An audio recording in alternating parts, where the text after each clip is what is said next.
araw na yon, nanonood kami ng TV. Yung news, may ilaw pa naman nun. Nung namatay yung ilaw, medyo malakas na yung hangin. Pumunta kami sa baba, sa tiyuhin ko. Kasi kala ko ligtas doon.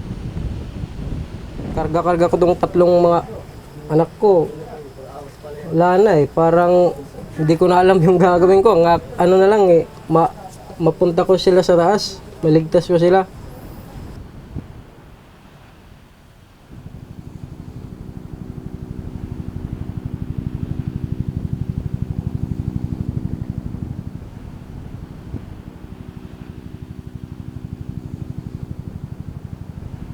Pagbalik namin rito, hindi ko nga rin nakilala kung anong lugar na to. Kasi wasak na wasak, parang pinasabugan. Pero natuntun din namin yung bahay namin dito kahit wala na.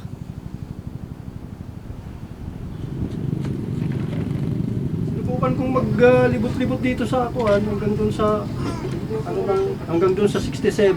Makita ko yung nangyayari. Makita ko ang ginabato. Yung barko parang dumapo sa bahay nila. Sinasabi ko ano kaya yung kaibigan ko dyan.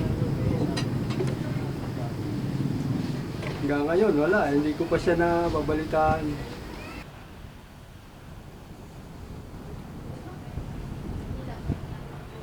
Nakakatakot, hindi. Ngayon lang trahedya na ganito ang tekang na anuhan ko.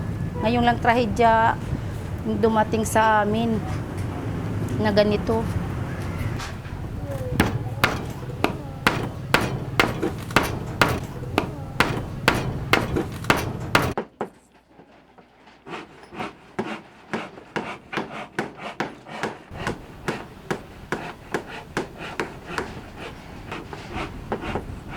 Gusto ko lumikas kung mayroong malilipatan.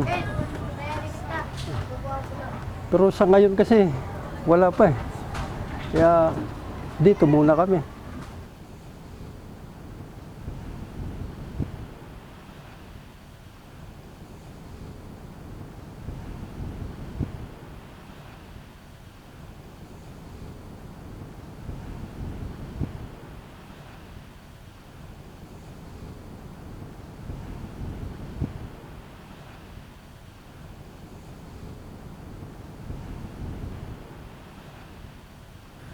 Dito na rin ako na lumaki. Pero may pag-asa rin naman na babalik din to sa dati.